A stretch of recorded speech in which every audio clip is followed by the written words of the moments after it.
strength that got you here doesn't get put down. It gets reassigned.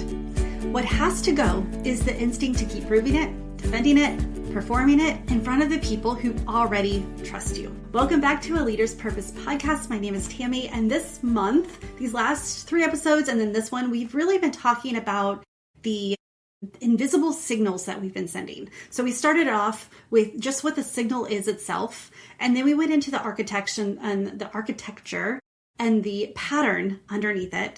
And then last week we talked about how sometimes we lean on a strength and it becomes a bottleneck. And it's not because the strength doesn't work anymore. It's because we haven't redefined it for the role we're in now. We haven't updated it. And so this one's going to be a little bit different because it's not about our team. It's really about you as the leader and what you're still protecting. And before we get into it, if there's anything we've been talking about this month that's been sitting with you, the Aligned Leadership Audit is where we turn that into something real. We start to talk about it, how it's affecting you, your leadership, what you want, and why leadership is feeling so heavy or so costly. Link is in the show notes, but let's do this. Here's the thing no one tells you. When you get promoted the 3rd or 4th time, the strengths that got you every promotion before this one starts to work against you. Not because they're wrong, but because the job changed and the strength didn't. And we did talk about that a little bit last week, but we're going to go a little bit deeper this week. Because whatever got you here, you can probably name without thinking. You have high standards, responsibility, dependability, control, showing up for your people. Those traits didn't just help your career, they built it. And every promotion you've gotten, some version of that strength is why. But here's what almost no one says out loud. What made you successful as a director won't necessarily make you successful as a VP. What worked with leading 10 people can quietly cripple an organization of 200. And the strength didn't stop being a strength. I mean, it's one of your natural talents, right? It's one of the things that drives you, that motivates you. It just stopped being the right tool for the altitude that you're at now. And I want to tell you about a story, a moment that I keep having to relearn because apparently once isn't enough.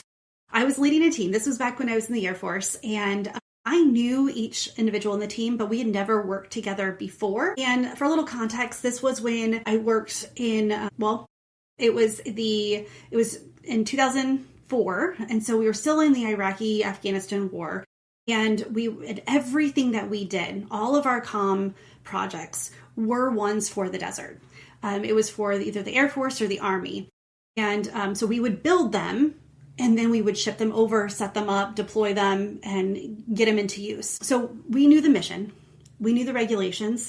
We knew what was coming. We knew what was behind. We knew our job inside and out.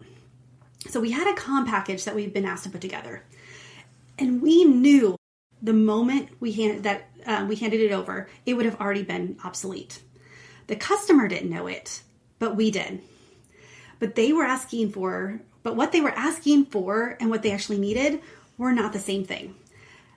And let me tell you, the general that was asking for this, very insightful, very knowledgeable, and one that you don't push back on.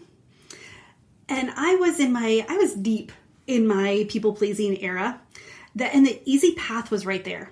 Give them exactly what they asked for. They'd be happy in the moment, and we'd be in and we'd be out quick. And if anyone questioned later, we'd have the easy answer of, well, we did exactly what it was requested. But we knew it wasn't going to hold. We knew it wasn't going to hold for the mission. We knew it wasn't going to hold long term. So we didn't do the easy thing. We took the time to walk them through what they were asking for versus what they truly needed. Knowing that would be a harder conversation, knowing it might not land well in the moment, and in fact, it did not land well in the moment, but that decision was on me, and the instinct to perform, to comply, to take that easy path that I could simply defend later, that showed up first every time, and it still does, because my gut already knew, but the performing instinct that it just got there first and tried to talk me out of what my gut already knew.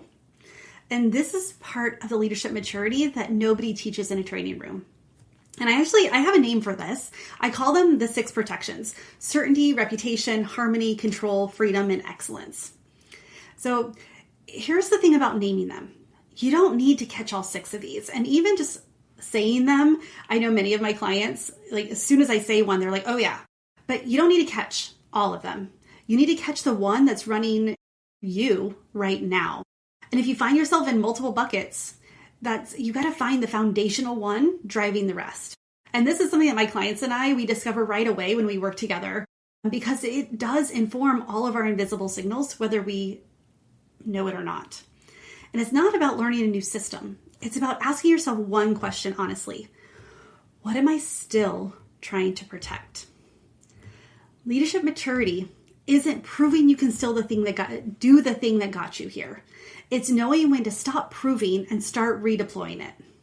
Let me say that again. Leadership maturity isn't proving that you can still do the thing that got you here, because we all know you can. It's when you stop proving it and start redeploying it. Like we mentioned last episode, we get to redefine and reassign the roles. And here's what I want you to picture. This version of you who doesn't have to prove the strength anymore. Not because you've lost it.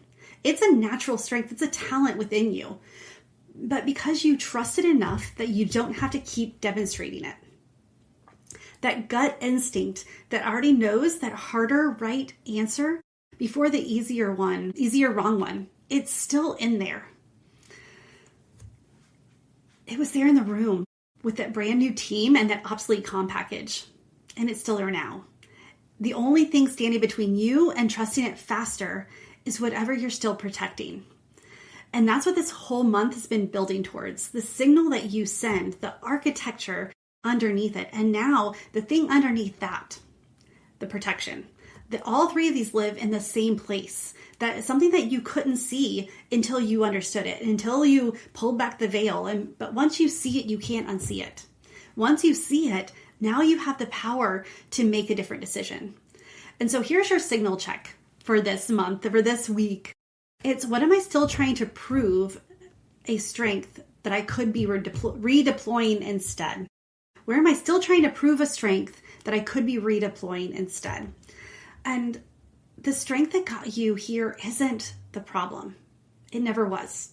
Hard work, responsibility, being dependable, those are all traits that we need, we want, we cultivate.